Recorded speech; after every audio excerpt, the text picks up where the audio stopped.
What's up, ghouls? It's Betty Jade. Does anybody remember these guys? Shrinky Dink. It's plastic. It's plastic paper, basically, that you can draw on with various things. You can use, I know you can use colored pencils and you can use markers and you can draw on it. And then you cut out your drawings and then you bake them in the oven. You press them down so they stay flat.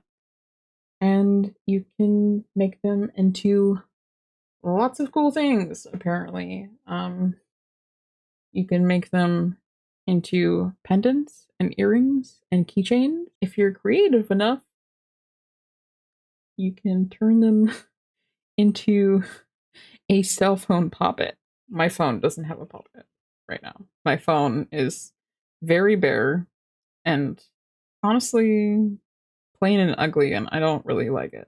Not very me. And I've got butterfingers, and I'm not good at gripping my phone. I wasn't waving at you like a weapon. It's okay. It's okay. I'm sorry. I didn't mean to threaten you. So, I'm sorry, Quinny. I'm so sorry. I'm sorry for offending you. I'm sorry, princess. I'm sorry. It also would be cool if it had like a magnet in it. So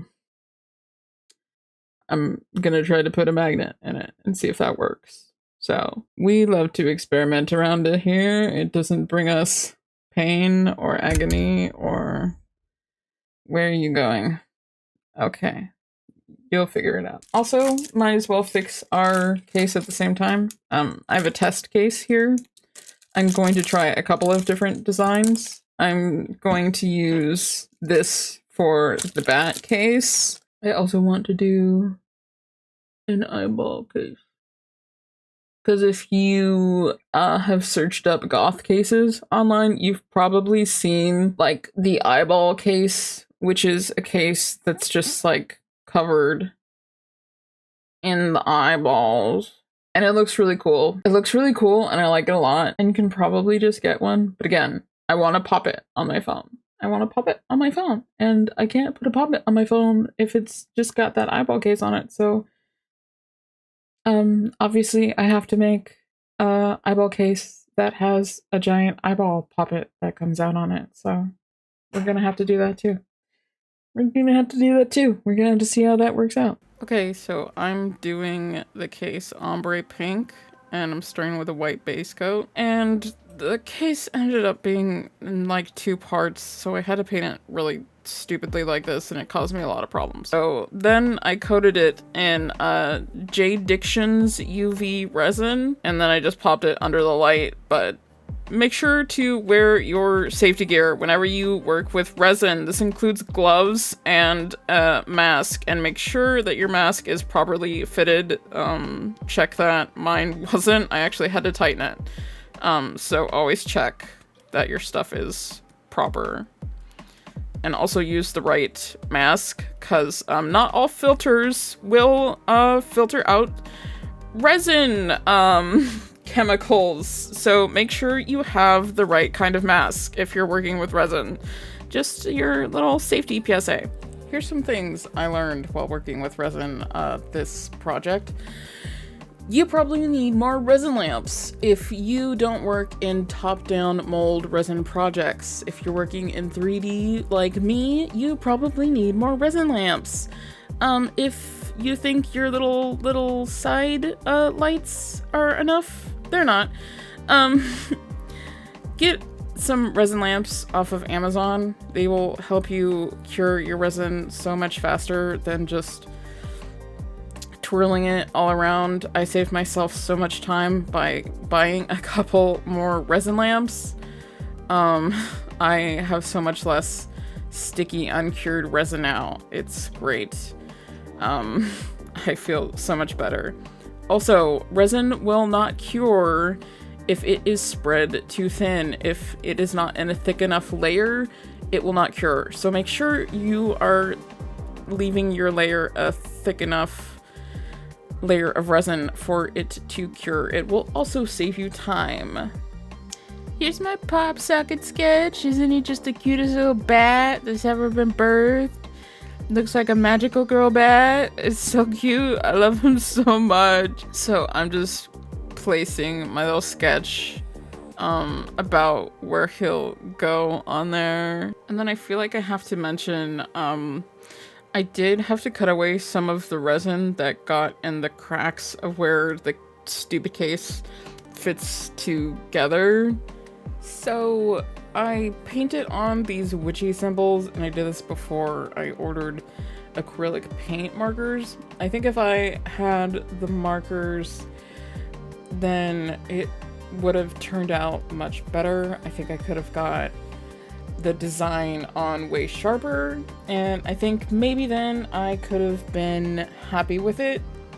But as it turned out, I just think it was way too sloppy. It just looked imperfect, and I think that just bothers me way too much. It is cute, but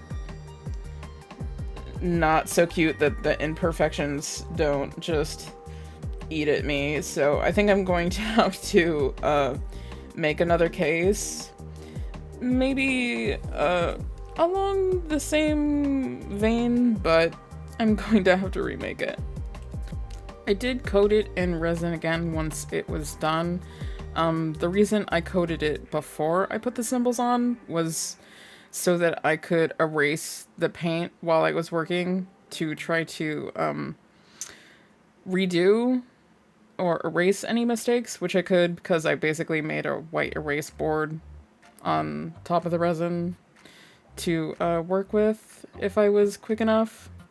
So that's why I did it that way. Now it's time to do the shrinky dink. This is actually a cheaper paper than the one I showed you at the beginning.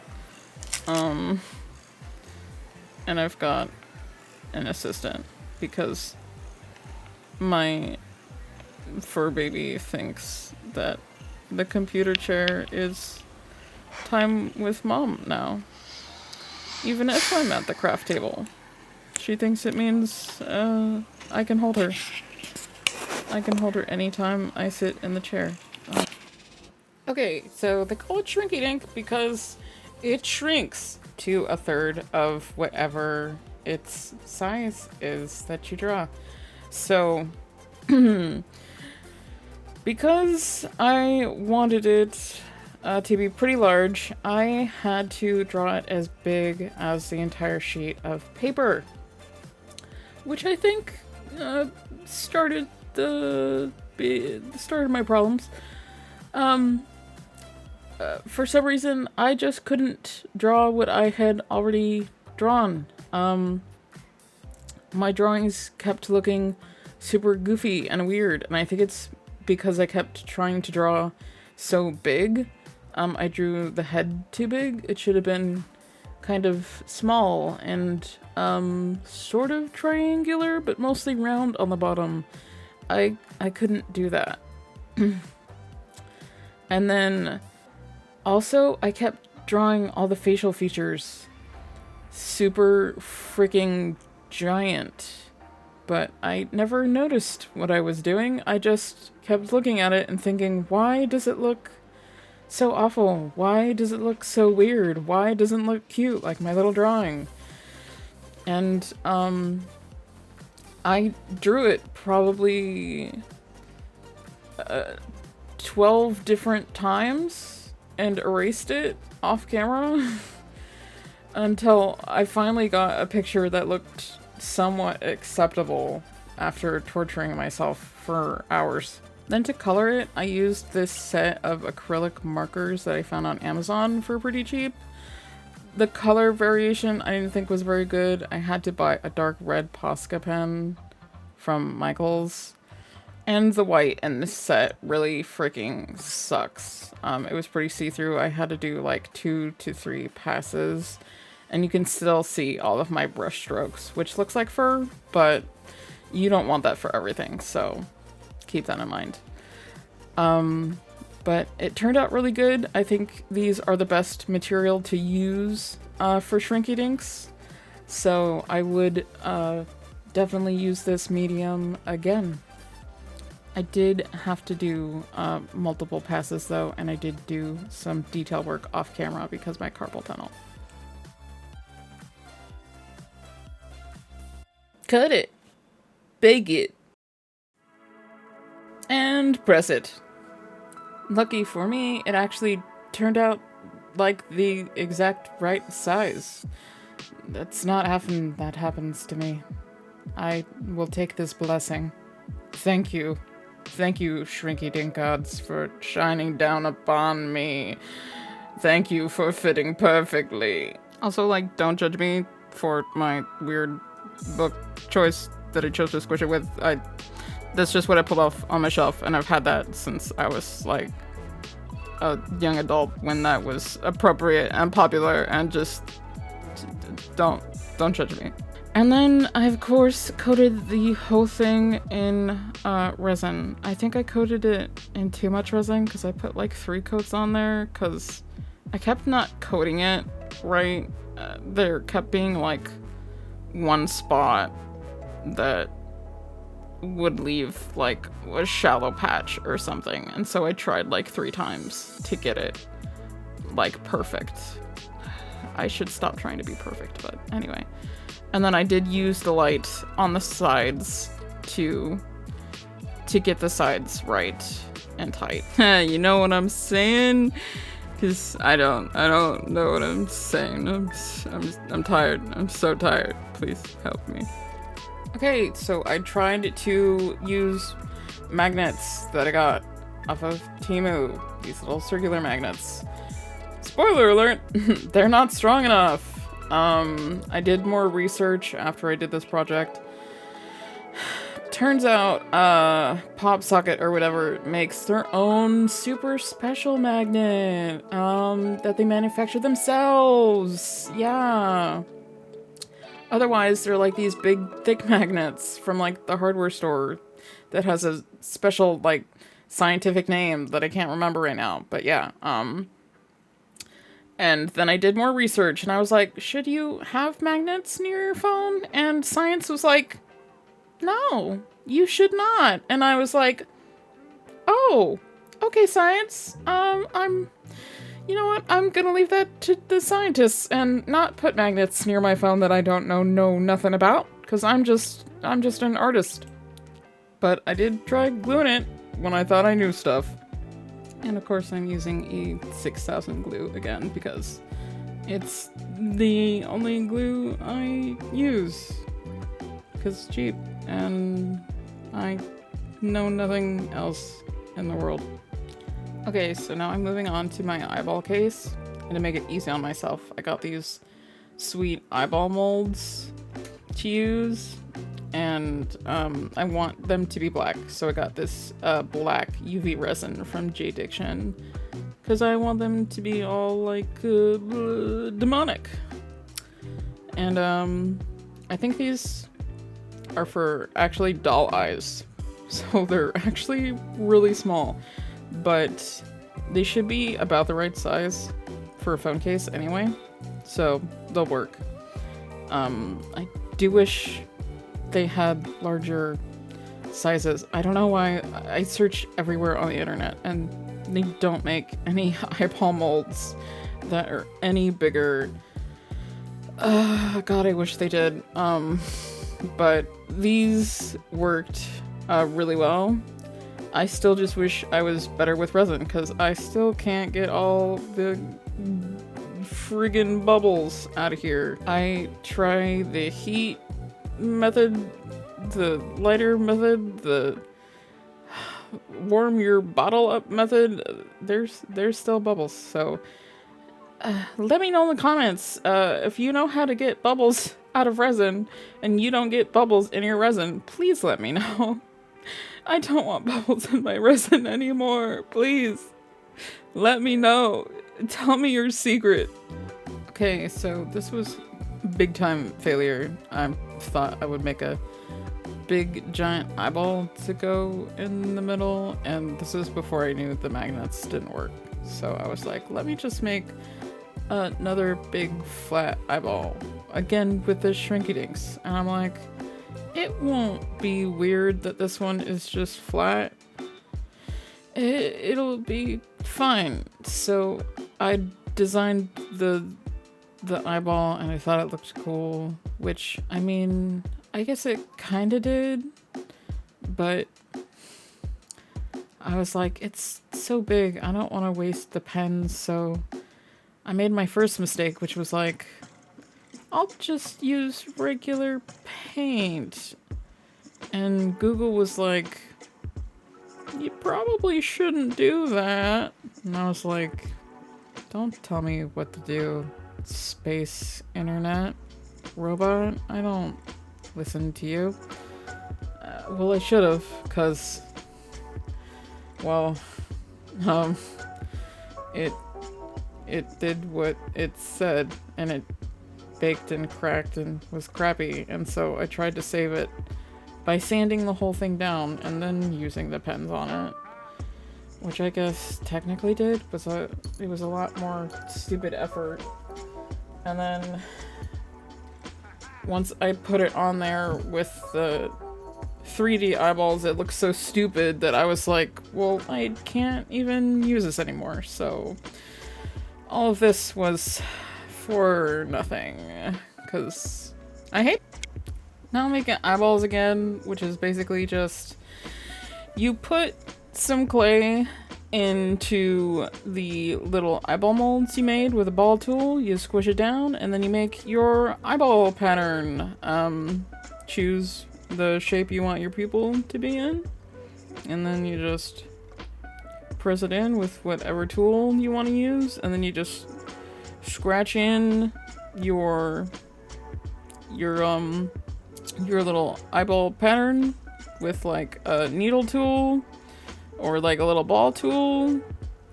You can look at an actual eyeball and copy that or whatever. Make a bunch of scratches or like some pull down dots. I didn't get good footage of this. I have some better footage of a bigger eyeball. I'll show you later in the video in a minute.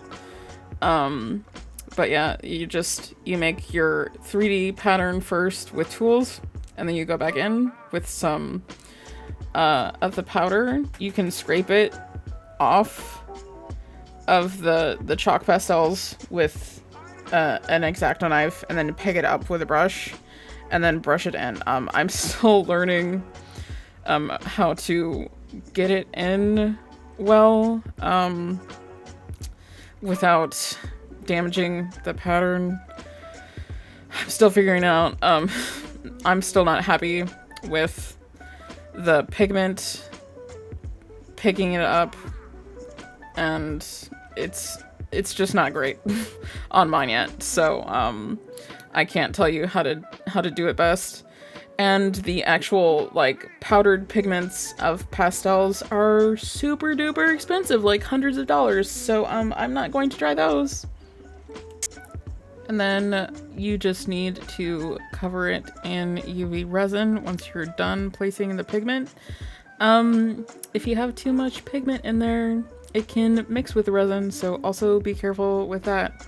And also be careful with bubbles getting stuck in the little pupil pocket, because they sure like to do that. That's why, be careful digging that out with a needle tool too, because you will also mix in the pigment there too. Isn't that just fun? Do it in layers, because hopefully you'll make less bubbles, you'll mix less pigment in, and you'll just pray to the eyeball gods that they won't ruin your whole eyeball you just spent all that time making. I'm just working with a bunch of materials I love so much. There's project, and you know it's the foam clay.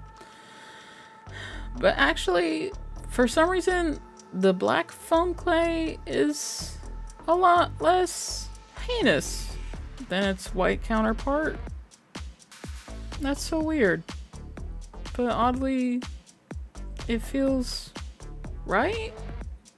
it feels right. I don't know.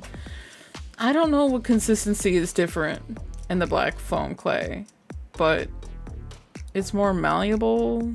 It dries out less quickly. It shapes better. It feels, it doesn't feel good, but it feels something adjacent to that. So I'm using it to make like a good, nice Lovecraftian base, if you will, for around all the eyeballs. Now, if I could do this again, I would add more eyeballs, I think.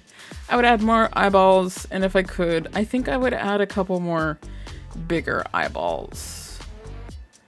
Which would mean I would then have to make a couple of bases by hand out of clay, which would suck and take more time, but I think it would just make it look that much better. But would be cooler. I think it is lacking a bit in eyeballs. It needs more. It needs more eyeballs. But I was tired by this time, so I was ready to be done. But it is really cool, and I do like the way the foam clay turned out. So the foam clay was the one thing that went right, weirdly, in this craft. But yeah, I put it all around the base of the eyeballs and molded it, and then I made some little lids around the eyes. Just barely, just kind of around the bases. I didn't want it to cover up too much of all the work that I had done and the money I had spent on the black resin. So I didn't make it go over too much. And then I just kind of put grooves all in it because I didn't want it to be flat. So I put grooves just where I thought that it would be, and going in and out of the ick that it was, and I thought it turned out pretty cool. And I let it air dry, as one does, and then I took some resin again for the billionth time. This project, I think everything was coated in resin. I did make a mistake though, and I took, I think it was high viscosity resin, which is like thickums. It's thickums resin, so it doesn't level out as much. It's supposed to like be bumping. It bumps up stuff, which I think was good over the eyeballs, which was what I was going for. But I forgot, or I guess I didn't take into account that it wouldn't show all of the ridges that I did in the black goopiness of the base. All the ridges that I put in, all the work I made making all those ridges, just got leveled out by the bumpiness of the resin. So in hindsight, I should have used that resin just for over the eyeballs, and should have used the normal or low viscosity resin for over the rest of the case, to really showcase all the work I did putting in the ridges. Cause you can tell, you can see it once I put the resin on and I hardened the resin. You can't really see those ridges anymore, which is really disheartening because it looked really cool with all of those. It still looks cool, but it looks way less cool, which sucks. And then, like I mentioned before, because it has all these grooves and sides on it, you really need not just an up-down light, but you need lights that shift and move, and you really have to move it all around the case to get the resin to cure. So just keep that in mind if you do a project like this. Okay, so I had a half sphere mold, and to make it an eyeball mold, I pressed some clay down into it, to make like a divot for the eye, sort of. It's kind of complicated, but if you look at it, you can probably figure out what I did. And then I just poured UV black resin around it. Now, I did this wrong, because I did it all at once, because I didn't know what I was doing, and I was just tired and trying to do it and figuring it out. Now what I should have done is, because it didn't cure all the way, it didn't cure where it was against the clay, because it was too thick. What I should have done is I should have done it a little time in little mini layers, and it probably would have worked fine. It still might not be fully cured, but once I took it out, I kept curing it. Who knows? Only time could maybe tell. I don't know. But yeah, but so I cured it, and I took it out, and I cured it some more. When I tried squishing down the clay, resin poured out, so it wasn't fun. But anyway, once I cured it, instead of like digging out the resin, I just used my giant ball tool and made a clay divot and then just took out some of the extra clay and just started carving into the clay. I just realized that I didn't mention why I'm making the giant eyeball. It's going to be the new Popsocket now, because I hate the flat one. So right when I was finishing up and I was ready to be done, and I'm like, let me just peel the tape off and pop it on and film a couple of reels real quick and be done. I looked at it and I was like, oh, I hate it. Oh, I hate it. I have to do something completely different. And in a manic panic, I started making this giant eyeball. So yeah, here's some footage of me sculpting the innards of the eye. So that's kind of what that looks like. This one, I was kind of basic with the foundation of it. I just made a bunch of like the iris lines, and then I made some thicker ones. I didn't do a lot of the kind of iris kind of dots is what I call them. It's where you go in with like a very small ball tool and you can make some dots. I didn't do a lot of that, but I made just a round pupil too, but then inside of the pupil I took a ball tool and I did do a little star because I did want to go with the same kind of design. And then I put the rings in there too. It would have maybe been smarter if I colored it first, because I wanted the base of the eye to be pink and the rings to be red. Maybe I could have colored the eye pink and then put in the indents for the rings and then colored it red. Maybe that would have helped not merge the colors so much, but I just put the rings in and then I tried coloring it with the pastels as best I could. I'm still not good at coloring with the chalk pastels. I'm not so much a fan with them. I'm not good with working with them. I don't know if trying to use anything else or doing anything else would have a better turnout for me. Maybe I could experiment, but this is supposed to be the way to do it. This is supposed to make it turn out super lifelike and good and just great, but it keeps looking like poop for me, I feel like. So I'm getting discouraged. And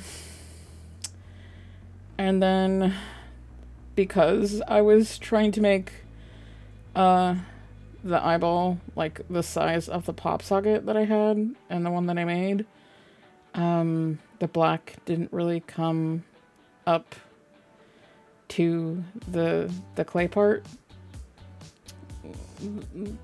that I did. Maybe I should have just cut it to the size, and so I had trouble kind of making it black, so I was trying to color it with different things and cut it off, and it was just kind of being a mess, but the colors were all kind of funny, and filling it in with resin was a pain. But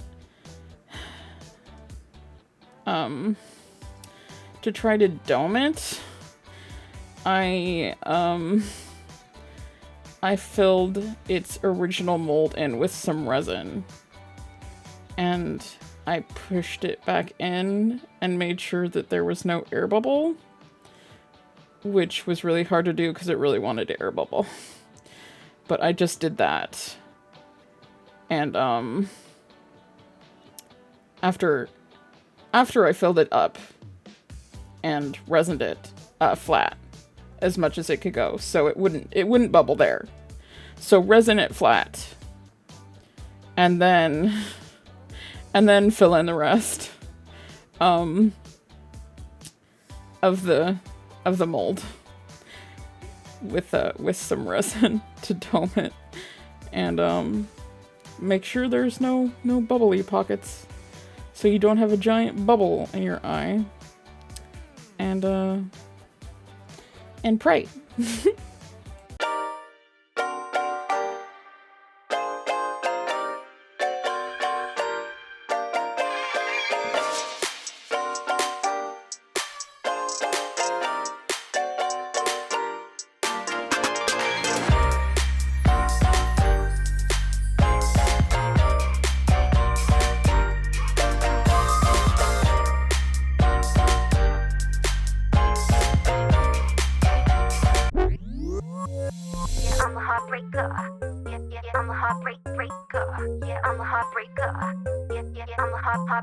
Yeah, I'm a heartbreaker. Do it for the fun of it. Yeah, I'm a heartbreaker. A cold-blooded killer. Do it for the fun of it. Wanna be a king slave.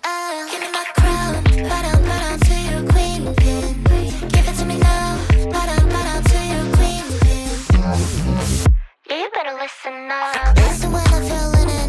Yeah, I got a hit list. Never chasing any bag, only teach where to place them. Solo on a throne, don't need another man telling me how to live my life lavishly, cause I'm built different, boy, let me speak. Try to pretend me, but you take it to the main dish. After I taste, but you want it more, but you gotta work for it. Trying to impress me, but you're shaking when I lean in. Wanna let me ride, but you're out of breath, boy, you gotta work for it. Yeah, I'm a heartbreaker. Do it for the fun of it. Yeah, I'm a heartbreaker. A cold-blooded killer. Okay, we made it to the end. Kind of a success, but also I feel kind of failure. The eyeball case is pretty cool. The middle one is pretty huge, so I feel like I can't use this day to day. It's kind of like a going out case, I think. Like, when I'm going out and actually doing something, which is pretty rare, but when I'm feeling fancy and I'm like want to show off my cool stuff, and I'm like, oh wow, I just have this eyeball case. Oh what? Oh, you like my, oh yeah, I just made this, so it didn't, yeah, so easy. I didn't yell at inanimate objects at all. Yeah, so I'm so cool. My phone is eyeball pregnant. I can just be propped up without popping out the pop socket. That magnetized pop sockets would be cooler, but if I can't figure that out, then maybe I'll still sell pop sockets, but just regular ones. I guess, but I will still try to get my designs out there because this bat is freaking sick. It's just it's freaking sick. I hope you enjoyed this video, and I hope you enjoyed me and my face and my stupid brain. I'll try to do more videos, make more stuff. It's a little hard because my body hates me and it thinks we're dying all the time. Chronic illness is super fun, and it's hard to do things when you just need sleep. But anyways, see you next time. Don't forget to like and subscribe. Bye.